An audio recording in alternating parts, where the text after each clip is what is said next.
वह हृदय नहीं पत्थर हैं जिसमें स्वदेश का प्यार नहीं।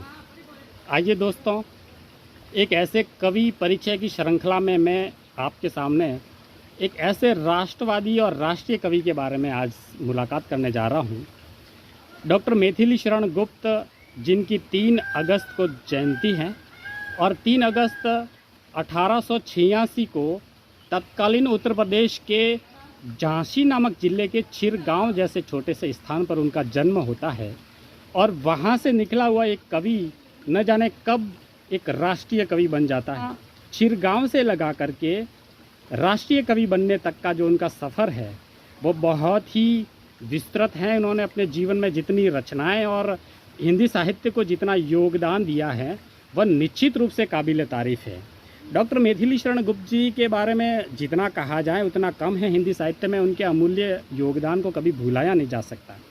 कहते हैं कि उनके पिताजी राम भक्त कवि थे और उन्होंने अपने ही परिवार में जिस तरह से प्रभु श्री राम के बारे में कविताएं लिखनी शुरू की और उनका जो असर है वो मैथिली शरण गुप्त जी के ऊपर पड़ा और एक तरह से विरासत में उनको एक कवि बनने का मौका मिला था। और ये भी बात सही है कि महावीर प्रसाद द्विवेदी जी उनके प्रेरक हुआ करते थे। और ये भी कहा जाता है कि एक बार मैथिली शरण गुप्त जी अपने बड़े भाई के साथ झांसी रेलवे स्टेशन पर गए थे और वहाँ महावीर प्रसाद द्विवेदी जी एक कलरक हुआ करते थे। वहाँ उनकी मुलाकात महावीर प्रसाद जी से होती है और वहीं से उनको प्रेरणा मिलती है कि इस तरह से अनेक रचनाओं का महाकाव्य के रूप में जितने महाग्रंथ उन्होंने रचे, जितनी एक से बढ़कर के एक रचनाएं रची, बहुत ही अविस्मरणीय और साहित्य जगत की एक श्रेष्ठ रचनाएं उन्होंने हमें दी है। उन्होंने अपने जीवन काल में जो लिखा वो खड़ी बोली और बुंदेलखंडी भाषा में अपनी रचनाएं रची है। और तत्कालीन परिस्थितियां जो कि हमारा देश अंग्रेज़ों की गुलामी से जूझ रहा था और स्वतंत्रता का आंदोलन अपने चरम पर था, ऐसी परिस्थितियों में एक कवि का पहला झुकाव है वो राष्ट्रीय आंदोलन की तरफ होता है। और उन्होंने अपने भारत भारती जैसी रचना में सर्वप्रथम एक राष्ट्रीय चेतना की जागृति उन्होंने पैदा की है और राष्ट्र भाव उनकी कविताओं में रचता है और वहीं से एक राष्ट्रवादी कवि की शुरुआत होती है। उन्होंने भारत भारती में अपने भारत की दुर्दशा के साथ साथ एक प्रखर राष्ट्रवाद का रूप जो देखने को मिलता है वो उनकी भारत भारती रचना से हैं।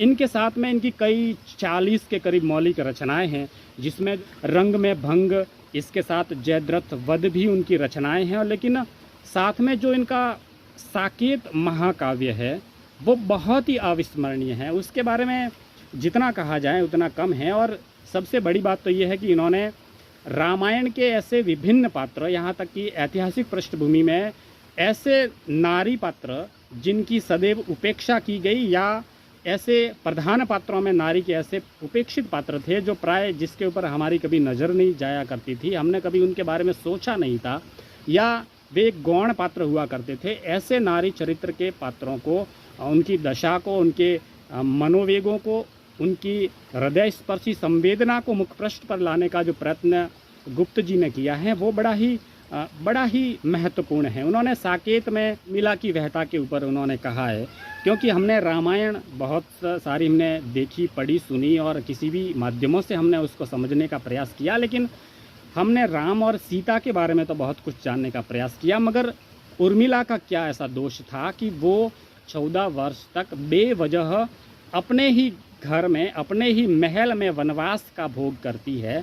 ऐसी क्या परिस्थितियां रही होगी? तो उर्मिला और लक्ष्मण के बारे में जो प्रेमालाप का वर्णन है वो साकेत में किया गया है, जिसमें कवि कई बार उर्मिला के मन की वहता को बता करके कहता है। उर्मिला के मन में इस तरह का भाव आता है कि जिस तरह से मेरे मन में जो पीड़ो वेदना है, क्या जो मैं सोच रही हूँ वो लक्ष्मण भी सोच रहे होंगे? तो इसी तरह से उन्होंने कवि ने अपनी पंक्तियों में बताया कि दोनों और प्रेम पलता है, सखी पतंग भी जलता है, हाँ दीपक भी जलता है। इस तरह का उन्होंने वर्णन किया साकेत के दौरान। इसी तरह से उनकी एक कृति है यशोधरा, जो एक सिद्धार्थ किस तरह से गृहस्थ जीवन त्याग करके संन्यास का मार्ग अपनाता है और आगे जाकर के गौतम बुद्ध जैसा एक महान तपस्वी बनता है। और ऐसे में यशोधरा की क्या स्थिति रही होगी उसके बारे में उनके यशोधरा की मन की व्यथा को उन्होंने उजागर किया है। यशोधरा मन में विचार करती हैं कि तो जीवन को त्याग करके सन्यास का जो रास्ता अपनाया है, उसमें अगर एक महिला बीच में बाधक होती है तो इस अगर तपस्या के लिए स्वामी को कहीं जाना था तो वे कह करके जाते, मैं कभी मना नहीं करती।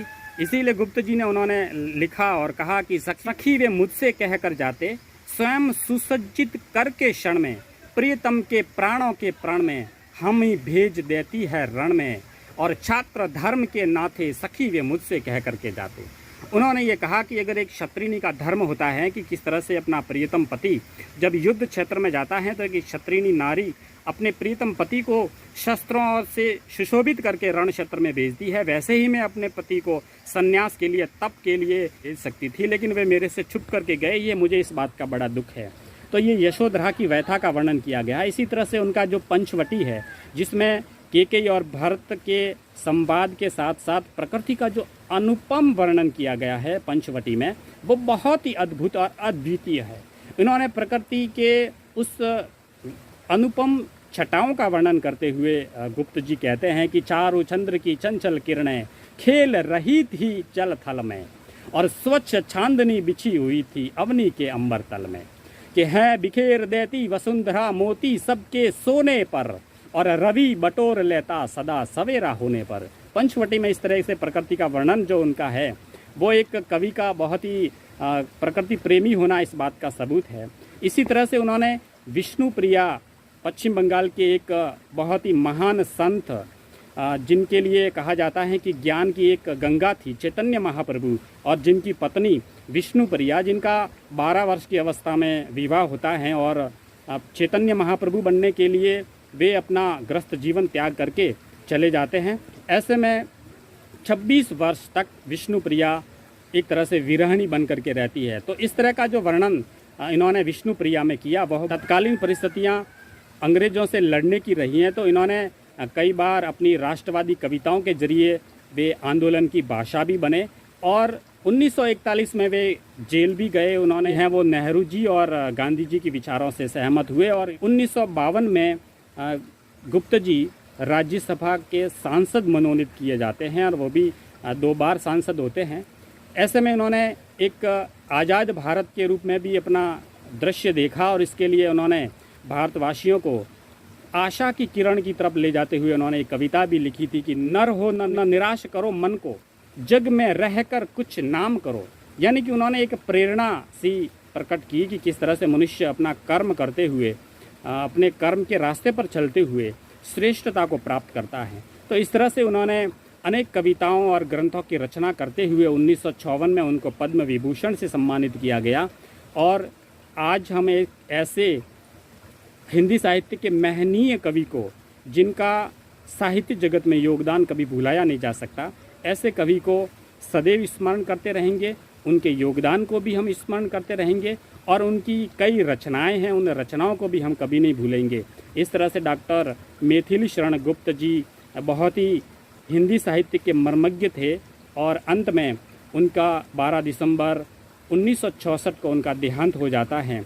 तो आइए दोस्तों, ऐसे साहित्य जगत की श्रेष्ठ विभूति को हम आज याद करते हैं, उनके योगदान को याद करते हैं, उनकी रचनाओं को पढ़ते हैं, और उनके द्वारा अपनी रचनाओं में जो वर्णन किया गया है उसको याद करते हैं। जय भारती, जय भारत माता।